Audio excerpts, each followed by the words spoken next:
Welcome, everybody. If you don't know Christina Lee Storm, she's governor of the Academy Emergent Media Group. Among many things, the bio walks us through both of your shared journeys with Playbook and the consulting work you do, and really how both of you have sat in a position to track emergent media in a broader sense. But I know you have a presentation, but I'm excited just to hear, especially the year we just had. Listen, I have the very real point of view here in creative, teaching a group of people here, Eric Weaver, who we all know was kind enough to introduce me to this opportunity here. But so I'm feeling very viscerally having to re-explain it all the time. We do it every time with these teaching environments, like what a year we've had and just how much has changed even in the last couple of weeks. And Gemini 3 just launching, so it keeps going. I'm excited to hear that myself. Like, what kind of perspective do you bring to your clients, frankly, but also Yeah, what do you think? But I'll turn it over to both of you. that's great. I'm gonna That's start. awesome. Thank you so much, Fred, and for having us. We really appreciate the time and just connecting with the community. That's something that we really care about. Really quick, what we'll do is we'll run through this fairly fast and leave most of the remaining time. Try and leave about at least 20 minutes so we can just have a discussion and conversation. But we weren't sure who might know us. So this will frame up just a walk through our experience and what we've been working on and cover a bit of things. I'm not actually talking about the ETC, the Bend, which is we've been doing that roadshow. Next time, another time. All right, we'll get going here. All right. Yeah, to just tell you a little bit about us, you can grab this screenshot. This is our LinkedIn if you're not LinkedIn with us already. But we've been in the entertainment industry for over 30 years, working in film, television, animation, documentary, theme park experiences, VR, and multi platform storytelling. And then the last 15 years has really been with Silicon Valley and Hollywood. And I like to use this quote at the start of any conversation we're having with creatives, especially in the creative and tech space. It all comes down to this. It's really, let's not forget, it's about storytelling. And my favorite story guru, Robert McKee, says that storytelling is the most powerful way to put ideas into the world today. And through stories, we can connect to people at the deepest level. And the tools and technology are designed to help support the storytelling. So, in order for us to look forward, like what's going to happen in the industry, what's happening with all this disruption, we feel it's really important to look. And American cinema has incredibly innovated throughout the history. Films like Touch of Evil, 1958 American crime film directed by Orson Welles, starring Charlton Heston and Janet Leigh, begins with the longest crane sequence shot in cinema history. It's 3 minutes and 20 seconds. Okay, let's think about that. That's 1958, 3 minutes and 20 seconds. It's incredible. If you haven't seen it, you can actually see this on YouTube. But today, I just want to walk briefly through my personal experience and how I've been impacted by technology and storytelling for the last 30 years. Yes, I am dating myself. So in 1994, I was actually an assistant over at CAA. And this was technically my third job in the business, though my first two jobs I had started while I was still in college. And it was about learning the ins and outs of the business of Hollywood, why it works. And so at that time, just to take a beat, no one cared about television. Television was actually the bastard stepchild, and no one really wanted to talk about international. So we've come a long ways. Next slide. Dream opportunity came. I wanted to be a producer. And basically, at the time, producing was really the way you go into it is through development. So I had a fantastic opportunity in Hong Kong. And really, the goal when I was in Hong Kong was taking a look at IP and how we can cross over into different markets. Yes, I was probably like 25 years ahead. What was neat about this was it was all about co-productions, focus on Asian cinema, and I would basically produce with legendary film director Johnny To 3 films. After Hong Kong, I would return back to the US and begin working in independent films. A lot of these are very obscure titles, but okay, the artist, you get one out of 15. Sure, we'll take the Oscar home, fine. What was neat about this period and why I talk about it is because independent film finance was really important. It was the early 2000s, and between 2000 and 2010, over 230 films were sold at Sundance Film Festival. So yeah. 2005, there was a little bit of a pivot where had an opportunity to come and work at Rhythm and Hues. I felt like it was a drastic turn from producing. Oh, when am I going to visual effects? But this would lay the groundwork for everything after. And VFX obviously is the gateway drug into computer graphics, computer science, technology, and innovation. And then I also had the pleasure of producing a critical documentary about the fall and bankruptcy of Rhythm and Hues, which that was a studio, I think most of you know, that basically did the lion's share work of Life of Pi, also won the Oscar and went bankrupt that year, which is probably why I care a lot about digital artists and AI artist compensation. So I also was a consulting producer on this film. If you haven't seen it, it's awesome. It's about the birth of computer graphics with Spaz talking through just his work on Jurassic Punk. And then in 2016, made my way over to Works Animation, where I worked as a production exec and VP on a lot of beloved films. And then the last, I guess, 2 years there, I led the Advanced Creative Technology Group, and we worked on all of the franchises like Trolls, How to Train Your Dragon, Abominable, Kung Fu Panda, where we were really trying to push how we can take these franchises into new forms of immersive creative content on all platforms. So that's the whole multi-platform storytelling piece, AR, VR.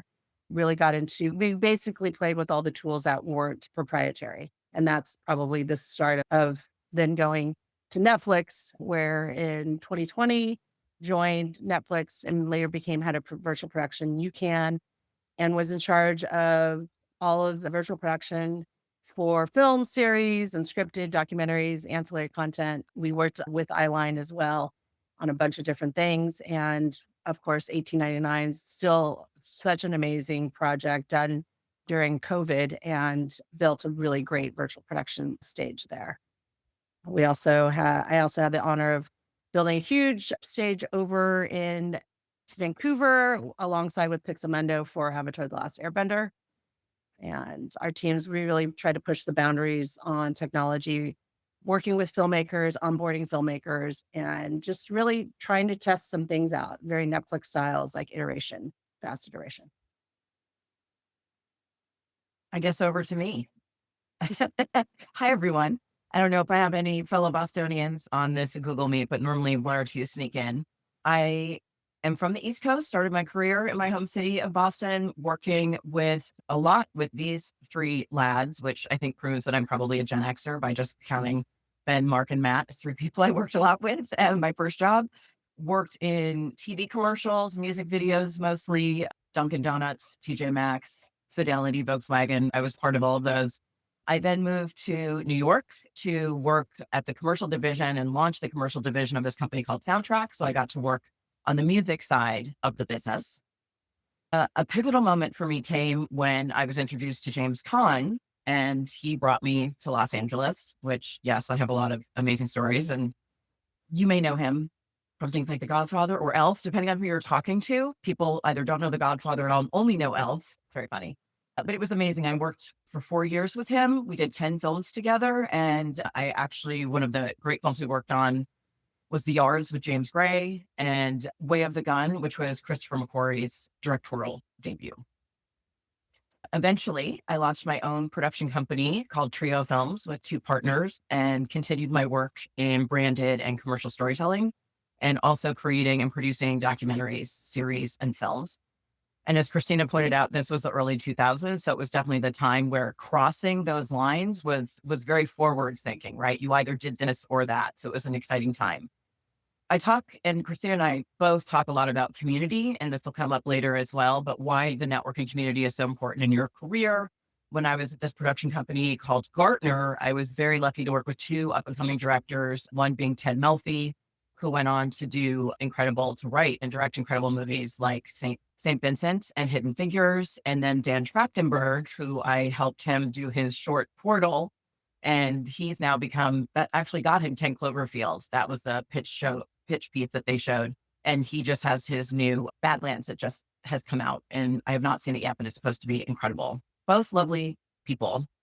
Then got pulled into VR literally. I was asked to come run this studio, which at the time was called Verse, then changed to Here Be Dragons. So I was working with Chris Milk and the original kind of group of, as Christina calls us, like creative misfits, where we all different types of people worked with a lot of technologists, which I had never done before, rethinking production pipelines. It was not who's going to direct this. It was how is anybody ever going to see this? So really having to rewire my brain, which I'm so grateful for.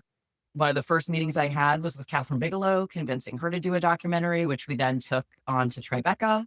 Also got to work closely with David Gelb. So lots of great stories, lots of great documentaries, and really the importance of why these stories matter. I was then recruited to a company called Lytro, which some of you may be familiar with. It was a very out of Stanford and Silicon Valley company about light field technology and capturing all the light field. So giving a sense of presence and parallax. So Hallelujah was a big piece that a lot of people know. That also premiered at Tribeca, and then did some work with Paul Allen and Justin Timberlake for the Holodome. And it was just the New York Times was another great partner, as they have often been around these new technologies. But it was really literally working at the edge of technology and storytelling. I've also worked with folks like Cisco to tell documentary stories around their technology. We did a series called Save This, which aired on Nat Geo. And we did a couple of VR sidecar pieces, which was fun. And actually, Here Be Dragons, I meant to say, is where Christina and I originally crossed paths. While she was at DreamWorks and I was doing VR at Here Be Dragons, it was natural that we would meet in that space. She then brought me over to Netflix to work on her team, which has been one of the most impactful jobs, relationships, and partnerships with Christina. And she talked to you a bit about that. And I was actually pulled in last year to be the virtual production producer on Back in Action. It was a great film that they did last year. So I'm going to play a little of this. This is a series that Christina and I created at Netflix called the Virtual Production Playbook. So I'll just let us watch a bit of the beginning of this.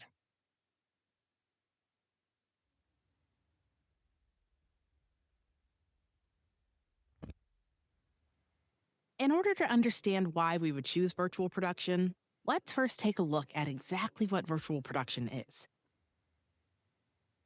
Netflix maintains a broad definition of virtual production that leverages real-time technologies as a means towards creative problem solving and an approach to production that connects all parts of the process from pre-pro all the way through post. So what are these real-time technologies? To show you, we'll explore a few of the most popular virtual production techniques being used today. All right, I'll step off of that. But for those who are connecting the dots, if you've noticed that our company is called Playbook, and it was definitely a bit of an homage to that series that we really love doing, the team and the whole Netflix experience. So this is a slide that's a bit about where we sit in the industry. With Playbook, we bring our studio experience and expertise to drive strategic and creative development of emerging technologies for our clients and our partners in the industry. We are passionate about being thought leaders in this space and being at the table in our industry and our active members of these important guilds and associations. And just a shout out to Christina, who's been doing so much as a governor in the emerging media peer group space, especially with AI. At our company Playbook, we focus on 4 pillars. We have producing and content creation. We have R&D, which we'll share a little bit more later on. Education and outreach, where we work with studios like Moon Valley and Asteria, and creative. You're muted. Thank you. In addition to our Playbook initiatives, I also work very closely with Secret Level as actually head of studio for long form. And really what's happening there is, as a lot of folks maybe here starting to uncover, is how do we really get to long form? Anyone can do anything 5 minutes or less. I always say the minute you go 5 minutes or more, it totally changes the parameters of the pipeline and how work should be distributed, how artists come on board. There's so many different factors, and that's a whole other talk in itself. But for those of you who aren't familiar with Secret Level, it is an AI native studio who's hugely prolific in the professional work space. A lot of brands, the Coke commercial came out, I think it was 2 weeks ago, a lot of buzz on that. And basically our work spans global brand campaigns and Hollywood co-productions, providing that AI can literally raise the bar creatively. And they really look at timelines is another factor. How do you respond to culture? And I think that a lot of folks want to see what's the bottom line? How can I cut the costs? And I will say to you, that's probably the wrong question you are asking, but more what can we do instead of this way? What can we do this way? And that, for those of you who are in the multi-platform storytelling world, like Amy Jupiter, you know exactly what I'm talking about. But basically, Secret Levels projects have reached millions of viewers worldwide, working with brands like Coke, Intel, Snap, Meta, Google, Mercedes, and then alongside our partnerships with major studio players like Netflix, A&E, Fox, and Lionsgate. So I'm just going to show a real quick reel. Probably doesn't have our latest and greatest, but let's take a look real quick. Next slide, Annie.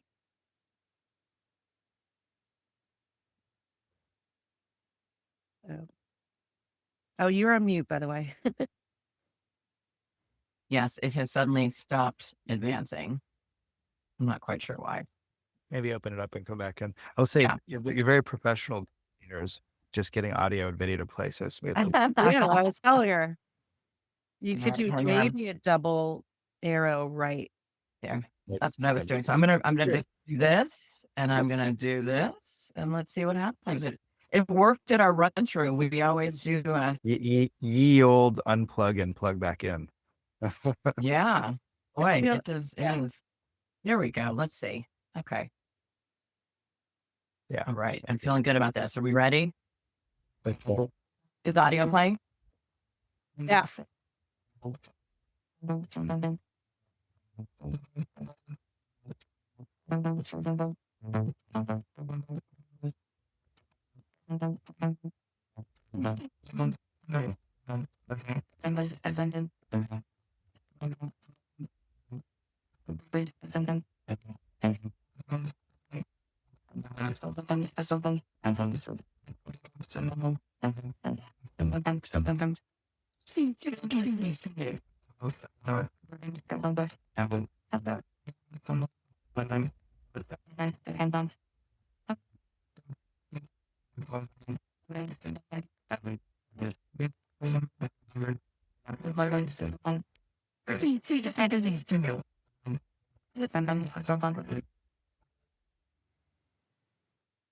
Awesome. So lots of movement happening right now. There's just a lot of job postings all around. Yes. And here is ours. There's details on that link there. But right now, currently, we're actively looking for an executive creative director to work alongside Jason Zada, head of production. Head of production will initially work on the brand side. I'm also talking to folks how that pertains to long form, which is a little bit nuanced and a little bit different. Senior producers always looking for really great producers who have experience not only with working with clients, but also really understanding like I would almost say an animation workflow. We're looking for a new talent and resource manager. I love this role because I had done it before, both at Rhythm and Hues and DreamWorks. Really crucial and important. Also looking for a producer for our Secret Level Academy and also a full stack engineer. I didn't list out all of the engineering pieces, but Andy Beach is our CTO, fractional CTO. So he's building out our infrastructure there. What is Academy? That's basically education. And send along your interests, your resume. I will get your email through the Work With Us. Also, my email is, you can also get my Playbook email. I think we're doing it at the end. Any questions that you have. I'm really looking for on the long form side, because we have two sort of divisions. We have brands, and then I'm in charge of long form. I'm really looking for folks that have that experience in long form that can bring alongside their craft. And how do we blend that together in this new founded world of generative AI and all of that? So it is really important to have had that experience. And then there are tiers as we go in terms of resource and whatnot on how to onboard, like maybe emerging artists and whatnot. So we at Playbook like to, when we can, bring job opportunities to our presentations. It doesn't always happen, but it's nice to have that. Yeah. And you'll see our emails a little bit later as well. So this section really quick, I'm just going to run through it because I feel like it's really obvious. There's a lot of disruption why movies aren't making what they should be because maybe they are not authentic to what young audiences want. Eyeballs are getting pulled from folks like Taylor Swift. They're going directly to viewers. And then we know for at least a few years that YouTube is really the largest streaming platform and has been taking the lion's share. This is becoming even more disruptive as we go. This next grid, this is basically a growth snapshot and engagement between 2018 2024. Netflix is decreasing, YouTube increasing, TikTok showing a huge increase. And then also when we were like, for me, after leaving Netflix, I was really focused on Gen Z, what's happening in that space, where are we tracking, what are their interests? And it really does show what is entertainment for the Gen Z folks. And that's where I came up with this term called the entertainment umbrella. And this has really created this to just speak to folks in the traditional sense. Hey, normally, way back, everything started with film, everything started with TV. And then you would eventually, as those completed, now let's do the game. Now let's do these VR experiences. I believe that because of technology, we can unlock all of this altogether, and we should, because our audiences want to see it sooner. We need to engage sooner, and we can. And so this entertainment umbrella is even that much more important to say we should be leaning in on all of these pieces of entertainment, and nothing is actually off the table, and nothing's actually leading, as we know, through things like TikTok, verticals, blah, blah, blah. All right. So the importance of community, which I noted a bit earlier, only continues to grow. So the industry is at an inflection point. I think we all know that. No one person or department or company has the full picture of where things are going. So community isn't just a nice to have. It really is a very important foundational piece of what everyone's ecosystem infrastructure, if you will. AI adoption fails when the knowledge isn't there. That's why we focus so much on education. Community can make transparent, safe adoption possible when they have the information to do so. We recently launched our Substack called the Creative and Tech Orbit. We have teamed up with award-winning journalist Carolyn Giardina, which I'm sure many of you, and this is not just another newsfeed. The industry doesn't need another newsfeed, but it really needs context and analysis and translation and really honest conversations. The work that you guys do at Machine Cinema is such an important piece of that as well. It's bringing a community together, getting your hands in, and not coming in being like, I know everything. The whole point is ask questions. None of us know. None of us are experts. We're all learning. But we're really excited. It launched a couple of weeks ago. We would love if you would please subscribe, and it's free to subscribe. Here's a QR code. And we really want to engage with our audience. So if there's a topic or something that you think would be important and you'd like to talk about, please send us an email with the subject Orbit. And we're here to explore what matters to you.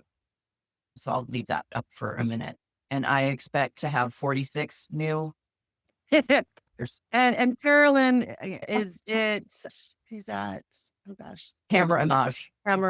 So we expect there'll be some more pieces coming out. Also, just really connect with us on this because we also want to highlight what's in our orbit. So that's all of you. And that's where you can send an email to both Annie and I about things that you're seeing play out. Yeah. And everybody wants to talk to Carolyn. It's been fascinating. Every event we go to, many people probably know her from the Hollywood Reporter. She was there for years. Sorry. Oh, yes. Another community. Really quick, 1 minute story here. Life After Pi, when I was at Rhythm News, we decided to release the trailer as let's just get it out there on YouTube. But at the time, this is 2013, no one ever talked about a film if it was just a trailer. Carolyn actually broke the story. And I remember I was like, why is the Hollywood Reporter covering this? And it blew up.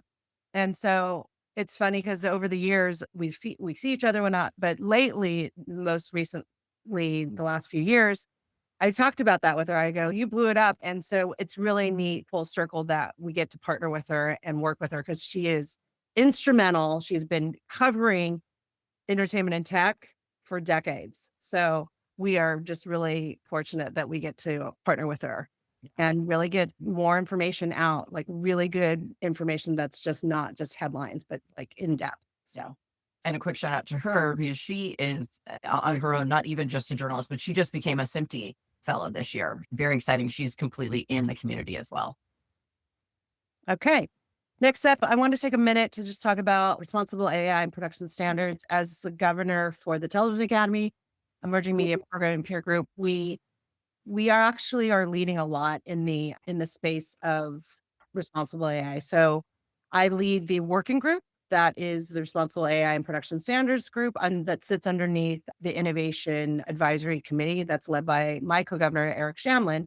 And so I really saw in spring, we need to have some kind of guidelines, key considerations for our 30,000 members and over 31 peer groups to know, how do they engage? How can they, because a lot of people felt lost. Like, I don't even know what to do. So these were questions designed to cover 3 pillars that we really care about that's shown here. And I'm just going to highlight this. You can screenshot these key considerations. So this section is really about creative integrity.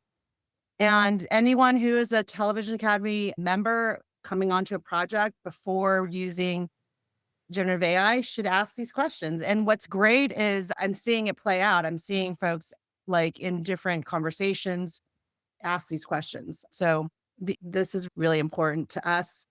The other one is on the legal and commercial viability. A big one is about, this first one is in relation to copyright. Is the AI model I'm using trained on ethically sourced, properly licensed and clean data, and not pirated or publicly available content without prior consent or permission from copyright owners? This is a big conversation happening with a lot of the folks within the studio system who are out circling around that. And then the third is transparency. We do want to give light to that. And really the transparency piece we felt Annie's going to cover on the next organization, but that's really important. And so what's great is the working group, the next piece is we're going to start to hit each of the peer groups and form out key considerations for those. So if you have anything, again, you can reach out to me via email. Happy to just foster conversations. And yeah, this is pretty much it. That's it. Do you want me to take this one? Yes. Okay. So just another, because of course, documentary folks, don't know if there's any documentary folks on this call together. They are always looking for solutions, right? Oh, good. I see some thumbs up. The Archival Producers Alliance, the APA, is a really interesting one. They came out with really great guidelines last year. So I would say grab this QR code and read through their guidelines because they're great about wanting to move forward with intention, which I think we all would like to do that. Just a little heads up. So to go back to what we teased out around R&D and around copyright, the studio system is built on IP and copyright and chain of title and compensation. And it's been really fascinating to see how often that conversation gets kicked down the road in the midst of all the AI things that are happening and launching. And just like we say, every week it's something new, right? So Christina and I feel very strongly about ownership coming from the studio side, having done our own series, films, etc. So we have a startup called Playbook Air. And Playbook Air documents, tracks, and verifies human authorship in GenAI production workflows. And it's designed to eliminate liability for studios, production companies, and enterprises. If you can't tell yet from this conversation, if we don't see something happening and we think it's important, we jump in and we just start to build out the policy or have that conversation.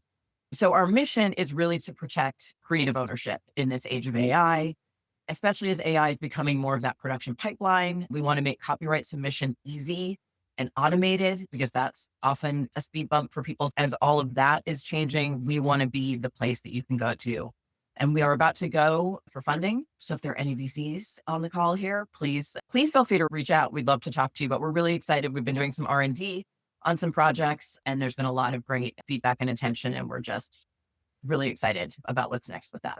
Yeah, we did a tie-in with the Entertainment Technology Center, the Bends and Pathways projects with Playbook Air. So more to come on that. And I think there was an article that we also Oh, yes, there is. I should have linked that in here. The ETC is really good about dropping like blog posts. So if you look on our LinkedIn's, I know Eric Shamlin has it out there as well. There's a really good article with us and our ModTech Labs, which is the back end, and they're enabling the process to happen. And now I think we left just over 20 minutes. We wanted to leave some Q&A time for everybody. Wow, so much to dig into. Obviously, folks, raise your hands to make it easier as you all clamor over each other, or drop questions in the chat, and we can go from there. I'll kick us off. I'll flag, for what it's worth, one of the hats I wear besides Machine Cinema is a teacher with Curious Refuge, and I helped create the AI for Docs class there. So I do care about documentaries. And I personally work in that space for 20 years, and that's my background to have worked with Caleb and Shelby on that. But yeah, APA was central. Actually, it was awesome when I was able to create that curriculum with Curious Refuge. They had just dropped their GenAI guidelines, which I think really value them, and even the energy, the way you guys talk about your perspective it's real advocacy. I don't think they have a sort of big business behind them to inform why they think something matters. They're just saying, here, we're coming from a point of view as workers in this space. And then they've really created a really thoughtful. So I'm here to vouch for that chair as well. I think it might even be things that creators sometimes don't think about or disagree with, but I just think it's important to add voices that come from even like productive concern. I don't see them as an anti-AI voice at all. I see them as just flagging real concerns. No, I think, and I actually recently spoke at the Newport Film. They do a cinematographer lab. Newport Film is a documentary group. They do screenings of documentaries. They're very involved in the community. And so everyone was like, the board said, yes, we'd love to have her come speak about AI. The other mentors along with me were like, wait, why are you talking about AI? And it was great because it was really just by the end of it, it was so connective tissue. And it was just that thing of no one's spoken to us necessarily, that they didn't know too much about the APA, or I talked about you and Curious Refuge. So I think all of these conversations are so important. And sometimes, like you said, you're in a room that at first may not be so welcoming that you're there. And then by the end, there's those great moments where you find those conversations and pieces. And now we have a very active WhatsApp about documentaries. That's awesome. And it was a big New York Times piece actually yesterday that jumped into the concern of AI documentaries in more of a broader sense, not the application necessarily. Yeah. Which I don't know. This is one of my sort of side journeys, is I talk a lot about the sort of the truth and AI intersection. I personally think the short answer is this is accelerating an urgency for new frameworks for trust. And I think the point is media has often been unreliable. I think we've been hearing people talk about fake news before AI was their tool to do that. So anyway, I don't want to drag this into that fun conversation, but I love hearing you guys raise the flag that these are topics. And in fact, it affects the films we're making. I think a lot of people here are unscripted people. I'm going to mispronounce this. And I'm sorry. Is it Adesegun Koiki? You raised your hand if you want to jump into the question. Yeah, it's Adesegun Koiki, but you tried. Yeah. I'll get a B plus, maybe. B minus. Yeah. All right. Okay. My question is for Christiana. Please, I saw your list of needs for hands on the projects you're doing. And you said you're looking for a full stack engineer, but can I ask what stack do you use? Because I'm a full stack engineer. Oh, good. I do not have the answer to that question, but I'm going to drop in the chat. This is the link that has all the, I'm not building it personally. I'm just giving them feedback on what I want from production. Here's the full stack. Oh, okay. Send it. Okay, I'll take a look at it. Yeah. I think, Alan, did you have a question about the senior producer role? Was that your question? Yeah, so that. Okay, then my second question is, Right. so I visited your site, and I guess it's just an in-house AI first studio. So you guys create your own stories and all. It's not like it's open source and open to the public or something. Correct. It's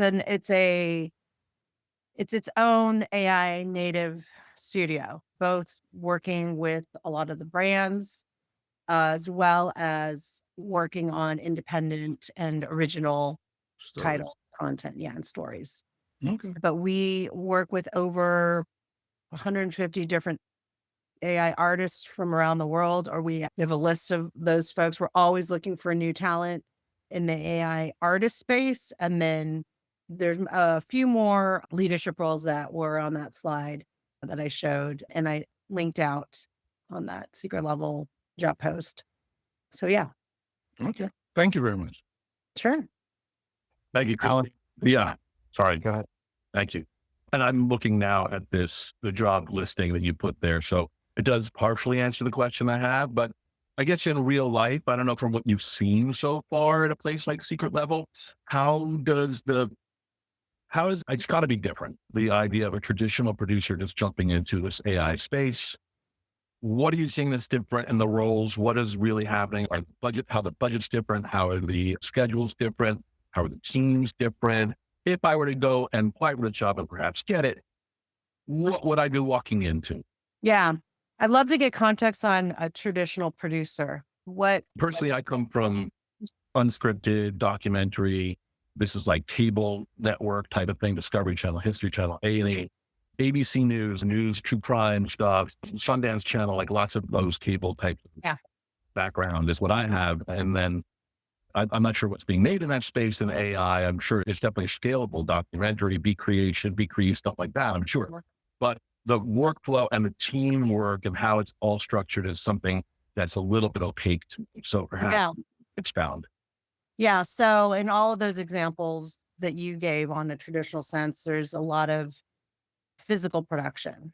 So the work that Secret Level does, we have hybrid, which is, I was just on set yesterday for this one project. And so there is still some production work, but then it's combined with the work that we can do in GenAI.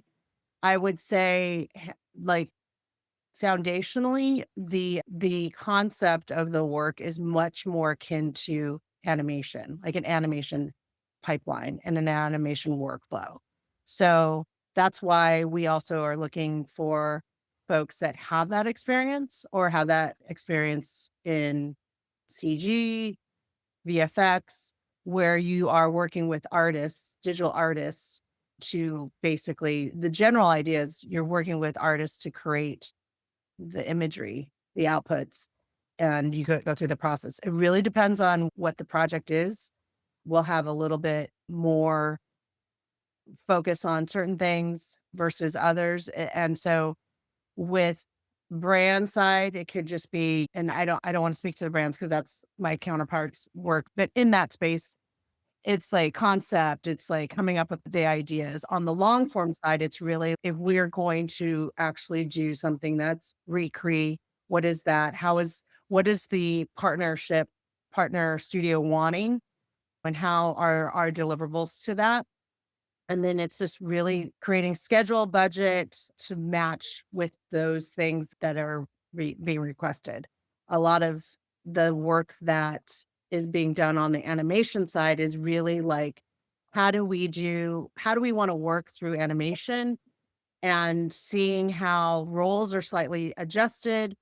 What were they traditionally, and how do we want to evolve them in an important way? So having that experience is really important.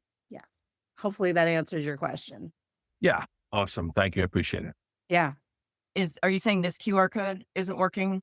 I just sent in the chat a link. The MIT, use this and go right to that link. Anybody can join. They have 2 more calls this year, and they're doing a lot of work in the documentary space and have been doing, in the AI space. They work with Witness, and they've been doing this research since 2018. So I would also recommend for anyone, but especially the doc people, if you're not aware of this, you just go in, you answer a few survey questions, and you sign up, and they'll send you the Zoom links. Love that. I think I spoke to Kat and Shrin. Do they head it up? I think so. My sister-in-law actually told me about it. So I'm about to join my first one in December, Cool. but I've been looking at the work. Yeah, I had no idea. Yeah, MIT Open Doc Lab is like the coolest thing in the world. It's pretty amazing. Yeah. So grab that. Sorry, that QR code is expired, but there's the link. Yeah, absolutely. Really awesome comment from Laura, who you're welcome to say it with your voice, but she's saying, thank you for being yourselves, powerful female leaders in emerging technology and emergent space. Females are underrepresented, and you both are incredibly inspiring. So just snap, clap Thank to you. what Laura said, obviously. And I think that comment's coming up more and more. I think we're in a year of now everybody's paying attention in a bigger way.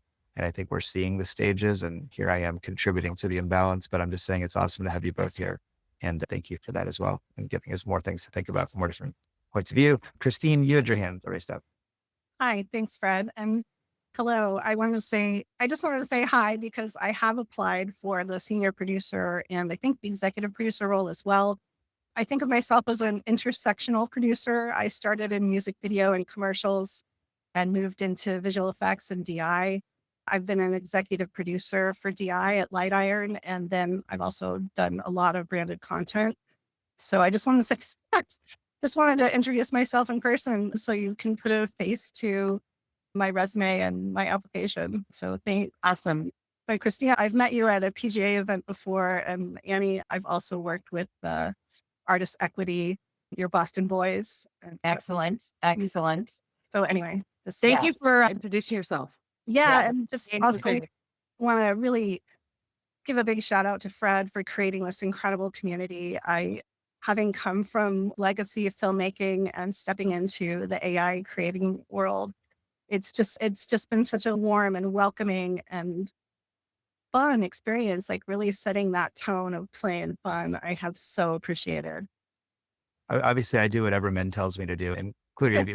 He's a really intense person. We all do what Min does. Yeah. All do. I'm just kidding. No, but obviously, thank you for that comment. And Min's been working so hard this year, expanding that. And I think even some of the faces on this call reflect how global we've gone this year. Keith, Sam, thank you for that comment, Christine. That's very sweet of you. Keith, Sam, I think your hand was up next. Yes, Annie and Christina, I think I've met you guys both before a few times. Good to see you again. I guess my question is, maybe it's going to sound silly. I'm from the old, I'm a dinosaur, been at the movie studios for 20, 25 years now, and trying to find a way to insert myself because it feels like the gap between like creative and the tech is merging rapidly, as we all know. Maybe some advice. So where does someone like myself who has traditional long form feature work for all these years find themselves space in this sort of new frontier? I'm going to say some of it is exactly what you're doing by being a part of the machine cinema community. We are so much about, and this is a TV Academy, again, shout out to Christina for those guidelines where we're not saying you have to use it, but you need to learn about it. So I think you're already making that step. And we work with a lot of studios consulting because just internally, it's so siloed. So literally they're like, can you talk to these like 6 different divisions? And it's really interesting to see who's leading the push. So I would say not, and I don't mean this in a flippant way at all, but continue to do what you're doing because I think you're in the right rows and meeting the folks who are trying to push the change. And that's what I find exciting. And just the fact that you are someone who's been in a studio for so long and you have the, I want to adjust and adapt mindset is really, that to me is so hopeful. And I love hearing you say that. Quite frankly, I don't know if there's any choice at this point. You know what I mean? You know, all the studios sort of steamrolling headcount.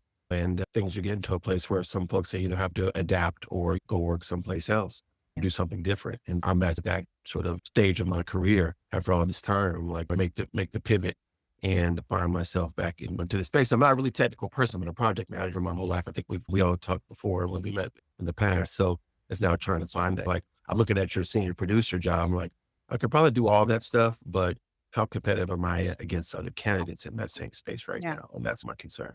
Yeah. And I think, again, it's going to be a massive shout out to Fred and Min is being a part of the community is really important. I don't think you have to be technical, to be honest. That's the reason why things are moving so quickly. We just had the Television Academy. We just hosted a Gen Jam was there. It was awesome. And folks who are television professionals are just getting a little bit of experience in it. They understand it's not that easy. It takes some work and how do we work more collaboratively in the space of this? Again, it's very short form, so it's a little bit different, but I would heavily encourage you. I think you're in LA, right? I think. Yep. Yeah. So there's in-person Gen Jams. I love those things if I can go. And it's just really good to just feel that you get the experience, you get the confidence, you understand, and then you pull in all of your 25 plus years of experience. Like, what should I be doing next? And I think we're in a real interesting space of entrepreneurship more than anything. And I think too, just to add on a bit, and I know Fred, you're teaching as well. I've taught at BU. We speak at a lot of universities and schools. Is the foundational knowledge is still important. So all of that comes with you. I think people are starting to get nervous that, do I even need film school? Do I need this? And it's, Yes, you you still do. need to be creative. It's the AI, the whole old saying, right? AI is not good at hands. It's still not as great at hands as it could be. You still need a director. You still need a producer. You need a cinematographer. You need art. You need the creative language. So I think that is actually a great asset that you bring, that you understand. Like, it's still filmmaking. It is a tool, so we need to ignore a lot of the noise. AI is just going to do everything. It's not, you need the people there to actually do it. Thank you, ladies, for your, I'll reach out separately, but thank you Yeah, again for please. joining Thank you for suggesting my joining. home. Yeah. Yeah, Good of to course. see you. Hey, Yeah, good to see you. questions today. And I love the way that this is opening up just the theme of just state of employment and how people are either adapting to some of those trends in the charts before that you guys, and also Doug Shapiro talks a lot about, and sort of the real world that's affected a lot of us who have committed to this, so the entertainment paths and creator paths, but also just how do we pivot? And obviously it's great to spark with real opportunities at Secret Level. Yeah. I have one thing I want to mention, and I think, Stephen, you just put it in the chat. I would say this: when I'm looking at building out teams, folks that come from traditional, I love that experience. I don't want you to say, this is how it should be done.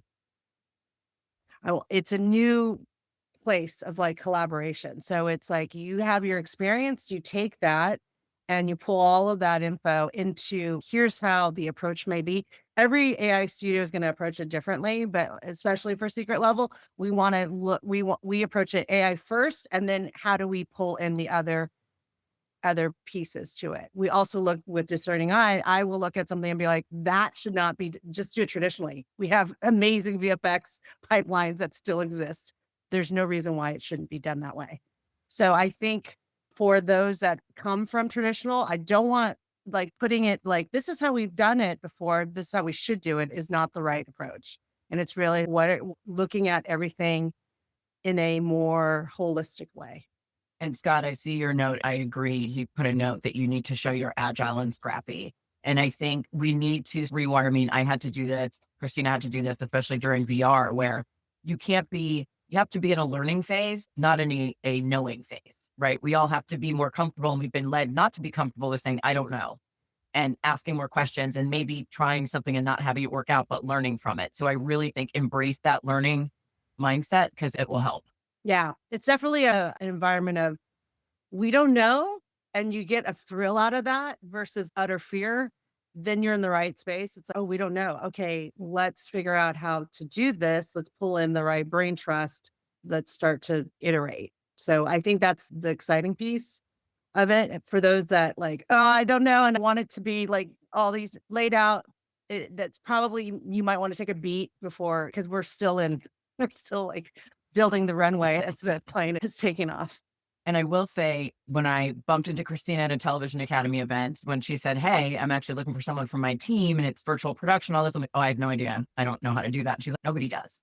It's just starting. Like, nobody knows. So it is that piece where and she said it with that lilt at the end, as opposed to, oh, nobody knows, nobody knows. So it's, let's jump in, let's figure it out. And it does help to think about things in that way. I know there's other pressures and things happening, but that tweak does actually help when you are talking to prospective people you might be working with, or people you're just meeting in the space.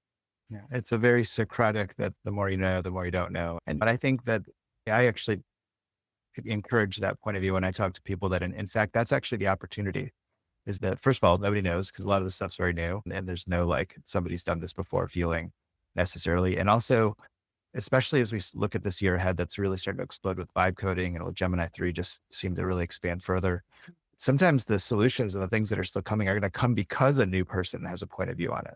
And especially in these work environments where there's actual opportunities, like that's the opportunity to be that collaborative thinker that's saying, I wonder what if, let's try, which is a nice little saying from Sesame Street that I hear my kids bring up. So we all get to go back to that mindset a little bit.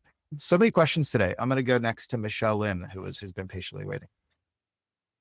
Hey there, Christina. I actually saw you about a year ago this time. There was a Zoom for the New Mexico Media Arts Collective. Yeah, great talk. And also, Annie, I'm really interested in kind of Lytros tech. I was following it at the time, and it really seemed like it was something that was ahead of its time, but perfect for now. I know. Yeah. Is what's RIP, trying to like, RIP Litro. No, it got acquired by Google and they shut it down. yeah, And I still have, you can't see it because I have a messy office behind me, but I have my Litro, my little butter stick camera. But I agree. If the whole thing was very heavily invested, it was Andreessen Horowitz, it was yeah, Sand Hill Road was my second home sometimes, but I agree. If we could have had 5 more years, it had to work on an iPhone. That was the big thing. If we couldn't get it mobile and it was so dense, but I agree. I think there's so many great learning. It was such an incredible team.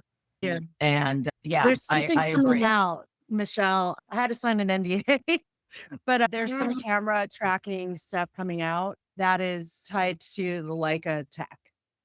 Yeah. Yeah, like us, you're right. That would be a good one So to I watch. think it would be okay for me to say this. Wait, which I got to look at his last name real quick. But And are you in New Mexico, Michelle? no, I'm in LA. You're in LA. Okay. Yeah, and I'm actually interested in the talent and resource manager position. oh, good. Yes. That role is, we just need someone who's done, I think it's like, it could be like a producer who Mhm. understands how to work with artists, but Yes. doesn't want to be on a project and loves fostering and helping careers and sort of air traffic control a little bit. Yeah. Is a really good fit. Yeah, I think that I'd be good at the job. I've done a lot of different liaison work for many different companies. So, like the American Black Film Festival, I've done talent and sponsorship coordination, and that's an Oscar qualifying festival. I worked for IMAX VR, NASA. For the American film market, my job was like liaising between the projectionists and, which is like a very technical position, and all of the screeners, whether we have directors who sometimes want to come in and make sure that their production is being projected in precisely the way that they envisioned it, or any possible buyers or whoever, and just like coordinating all of their different needs as well. And I've worked in production, of course. So.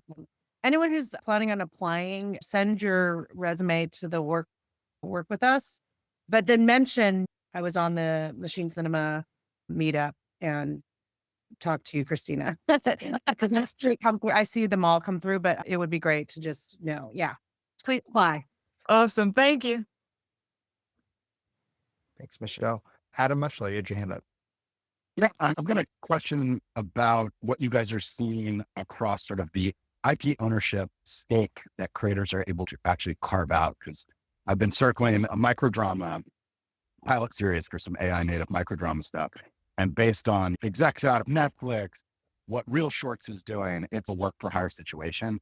And it sucks because it's literally someone's basically, oh, so I'm the showrunner, the writer, potentially the actor, and I'm going to basically be the production person and editor with one extra person, and you own the whole thing. It feels wrong. And you have to do it for $1,000. I wish it was that high. The company's trying to do it for $1,000 a minute. Yeah, it's crazy. Yeah, I think there's a couple things that come to mind with the micro dramas. I think, again, it's the same thing. Just be really smart, read the terms and conditions.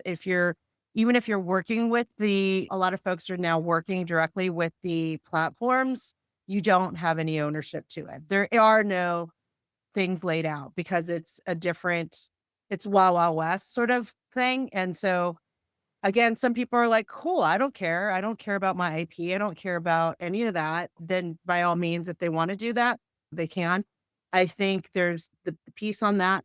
I also think, why are the budgets so low? They don't have to be. The economics on it, from what I've heard, could be good, but you have to run a slate. There's some production companies that are like sprouting up that are trying to do the micro dramas and whatnot. I just think that it's tough because there's the downstream to folks that work on it will be really small in terms of how they're paid, ultimately the residuals and whatnot. Yeah. And I Well, see you. Oh, sorry. Go ahead. I guess I'm just seeing it as right now, it's just a pilot / calling card. But at some point, unless there's some way to carve out these creators in these spaces or having big credits where you're coming from traditional, it seems like no one's interested in that share economy. And I worry that that's what ruined the TV industry, that basically Netflix took what used to be co-owners that had the ability to syndicate And now that was removed. And now even showrunners with hit shows are basically well-paid labor. Yeah. I think it's that rise of independent film that we were talking about too, where what we're also seeing is people just put something out on YouTube or on socials and start to gain a following for it. Again, I know it's another step that you're having to do, but it is interesting to see how some folks are doing that and being like, I'm just completely sidestepping the entire thing. And I'm just going to create my own path to this. But the verticals, it is interesting to see what's happening there. I think it should just level up. I think there's no reason, especially with the economics, that like why I just ask like why does it have to be so low? Yeah, because they make money. They have eyeballs. People watch them. My understanding on some hits is people who decide to watch this are paying about $20 to watch it, and it's wow. And so it's a little bit of the way it's designed is, what is it? Like they're drug pushers because you want to see what's next. And at the end of the day, it's probably crap. So.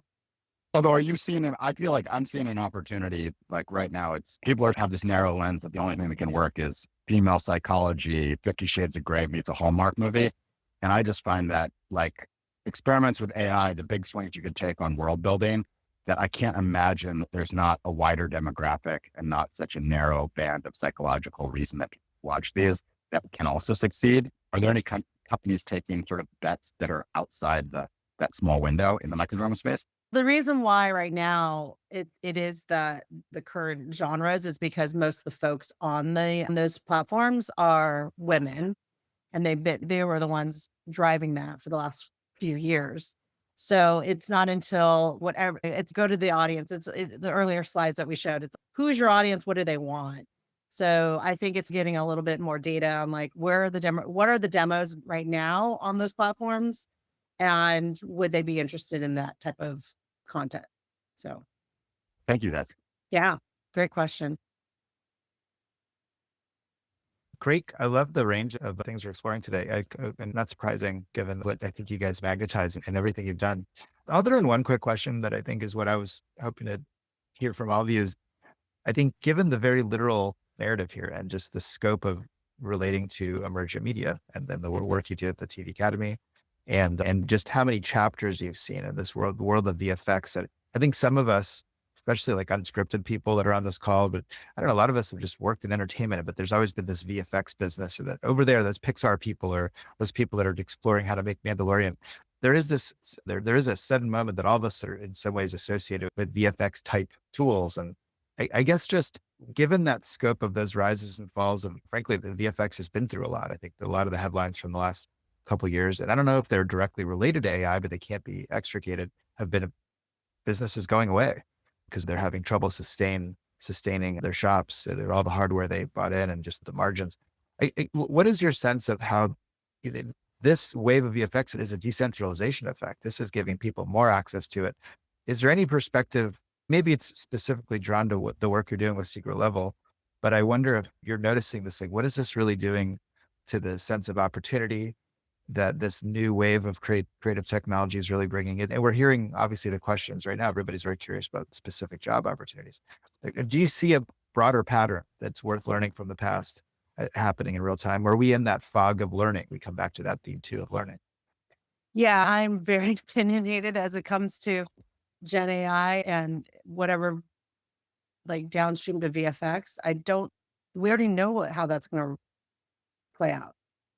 It's always been a race to the bottom. If you're a professional who's worked in VFX, you have a place, but I wouldn't necessarily focus it on the VFX work. Yes, there's going to be a lot of it, but it's just a race to the bottom. And the way in which the budgets are done, it's just unbalanced. So what I would share with folks, if you've had experience in VFX, I would level up your storytelling capabilities.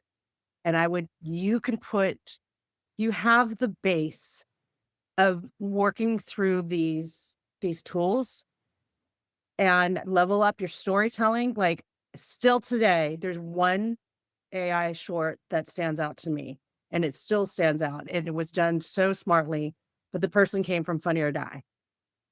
So know the space that you're in. I do not want to see some cyber apocalyptic. No, think of it just as really good storytelling. And I would team up with really good writers, really good storytellers, because that space is wide open. We're doing the Chroma Awards, we're judges. I'm a constant judge, still yet to see. And granted, I'm married to a screenwriter story consultant, so we are very harsh on stuff, but I do feel like we all have to level up. Let's just not stop playing around. And so I think the VFX thing, even at secret level, we're not leaning into let's do a VFX like alternative. There's plenty of people who are extraordinary at that work. Let them do that work. Why are we taking a tool that doesn't necessarily allow for the way in which, but there's other pieces, be creative on that. And if you need to get work, then get the work. But I don't think that's not the long game. If you want a career that outlasts like 5, you got to go entrepreneur. You need to think about it as yourself as a storyteller. And if you don't have the components, then connect, come to the Gen Jams, come to the community. Please join our Substack. There's a lot of people in there, and it's going to come down to, it's like the first slide. It's all about storytelling. And so I think that's where we all as professionals need to level up. And again, there's not a lot of folks that have really spoken out from a narrative standpoint. Currently, it is still, the game is in play. And Amy Jupiter's nodding her head, and we've been around. So I'm excited. I'm excited to see what happens. And I'm excited for everyone here who comes with some kind of craft. You bring your craft, you play the game. We're going for a legacy here, long-term careers. Christina, were you talking about the void? Were you talking about the void? Welcome to the voids. When you suggested, so welcome to the void. Someone asked in the messages, welcome to the void. Josh Kerrigan, he had the YouTube channel NeuralViz, but if you just look up welcome to the voids, it was a runway Gen 48 or something. I love that he's finally been outed as Josh Kerrigan. For so long, we were all, who is this? He came to the US Space and Rocket Center with us. So somebody mentioned NASA. We speak at the AI Symposium every year. Get out there. If there's one gift you might give me, we'd love to have NeuralViz on here. Like that, he's a hero to a lot of us. And I just thrown that out a couple times in the WhatsApp and the fire hose of it all. Yeah, no, I can I'll let you sidebar that. I won't put you on the spot. No, he's great. And we haven't talked to him in a bit because he's busy, but it's beginning, middle, end. And in short form, because this is a short, what's the hook? I still think that applies to a long form story arc. Again, like I want to be connected. It's so basic. I want to be connected to characters. I want to be connected to what are the things that we love. And so if you haven't had screenwriting, you should take a screenwriting class. ChatGPT is not writing it in a way that is going to move the needle where people feel really connected. It might help like with certain aspects of it.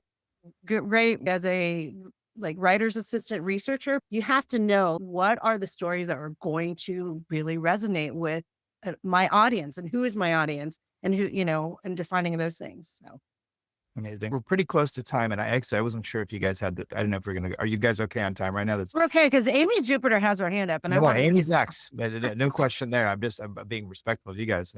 And Amy, forgive me for having to go through the long line of people asking questions today, which is so exciting to see the change. Amy, over to you. I love the questions. Well, I was curious. I love that you said that ancillary becomes primary in your umbrella conversation, because coming from what has long been considered an ancillary, even though there's original content in it, I appreciate that, because the whole social and going somewhere together with your friends to experience something is, I think, that the future is heads up. I really appreciate that, the and together. Talking about studios and the studio environment and togetherness, I find that the Gen Jams remind me are close to my heart, because the togetherness and the learning and the expediency of learning happens in a group situation. With Secret Level, you talked about 150 distributed artists. what is your feeling about studios and the future of togetherness when you come? Because I talk about a lot of micro studios in lots of places, people who are in cities together and the shorthands that they develop because they are in the same space. Do you have a strong feeling about distributed studios or decentralized studios versus the magical efficiency that happens in togetherness? Do you have Well, in person, answer? yeah, in person's always going to be really important. I think this is why coming out of COVID, the studios were starting like we should do 3 days a week. But what I like about remote, we'll say distributed out, is I can work with someone from a completely different country that they might not ever make it to LA. And the talent and their perspective, their diverse perspective is really important. So there's some amazing talent out in the world. I think it really takes producers, management, studio management to be smart about, yes, we're going to do the work, but then how do we connect remotely? For sure. I think in a good sense, I do the fact that folks can work remotely because we've basically widened out the group. And then a lot of times, like on some of the secret level stuff, it's like when we can get together in LA, it's fantastic. But that doesn't, it's hard to scale that. So that's the point in which the remote does work. But I do agree, and it depends on the project, that it is important to somehow, how do you bring that back? How do you bring about connectedness through virtual communication? And I think that it's been that conversation for a good 5 years. And I think people just have to be really intentional. Yeah, no, I just find there's an inefficiency that you pay for. Again, when you look at costs and stuff about everything having to be scheduled and then having 17 studios globally, the time zone, who loses? Yeah. The lesser price point humans lose because a lot of the leadership is coming from a moneyed time zone versus the sort of lesser price point time zone. So again, togetherness, I just wanted to ask about your feelings about decentralization and where you thought maybe that was going as far as the idea of micro studios connected. Yeah, I think there's opportunities, especially in LA. There's so much talent, right? That people can come together if they want to come together and really, in a sense, jam together. I think that their scale will look differently for Yeah. sure. No, I really Cost appreciate as it. well. Yeah. I love what you're doing, both of you. I think that it's super important to provide frameworks for everybody. And Min and Fred, I think the same for you. I talk about the joy that I have, and you guys are bringing so much joy back to something that has been commoditized so much that it took the joy a bit out of it. So this is a joyful place for me to be in. I appreciate you all. Thanks, Amy. What a wonderful sentiment. And love everybody's contributions. And I'm going to, hopefully my B- turns into a B+. The Shagun Koiki, I think you had a follow-up question, or was your question answered in the... Oh, yeah, it's been answered in the chat. Thank you very much. Okay, your hand was still up. Sorry. I just looking at the Google interface I'm interacting with. Look, we're right at just over our usual time. Guys, thank you. This was, I know it took us a minute to align on schedules, and Korea and my time zone will not stop me from connecting with you guys. I'm so thankful for both of you. We hope to see you. I'm always sensitive with our GenTalks guests. Are you happy to jump into our WhatsApp fire hose? Yeah. It's a thing. All right, I'm going to drop you guys in. It's I'm already in all of your. I need to be Sorry, more everything active. changed. So Sometimes I fully, can't talk. yeah. You're more of a lurcher. Got it. Fred, just tell me what to join, Fred. I'll join. Whatever you and Min are doing, I'll Like join. that. So, It's that fire hose. It's so Yeah. awesome. I think on my WhatsApp feed, it doesn't matter what time, and if I'm up at 3 a.m, someone is pinging, which again is the awesomeness of the like notifications. global. I'm going to guess it's going to be my next busiest next to Joanna Popper.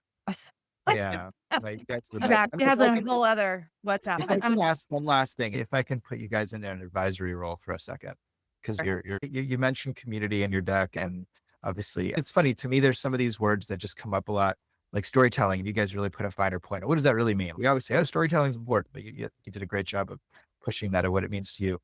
And that says, what do you think what we're doing here at Machine Cinema needs to do next? I'm curious, like we've built a very Switzerland position in all this, for better, for worse. And we really seek out that agnosticism that we think that helps create a place of trust for people to disagree and agree and talk too much about pineapple and pizzas in our group. But I don't know. I'm just curious, from the perch you guys have even close to us, what do you guys think? I love what you all are doing. I think you just keep doing it. I think Min's travel itinerary like speaks of it. I think it's really important. I think from the Gen Jams to the WhatsApp, we need to do another COSM excursion, Fred. I'm going to Willy Wonka this on the 29th. You did not. amazing. You did not. Sorry, this is the fire hose at work. I absolutely put it out there. You did? Okay. I did it even in the super chat. And you know that they just announced Harry Potter for next year. Oh, that's great. They're doing I'll sorcery text stuff. you on and see if I can find a seat. Awesome is super effective. But no, but as you're saying, with these in-person meetups, I think it is just continuing to keep the ties tight. But I interrupted you because I got excited about Cosm, sir. Yeah, we love COSM. So yes, keep doing what you're doing. I think you're at a really great place of having the conversations. It's funny because I feel like all the time I'm like, didn't we talk about this?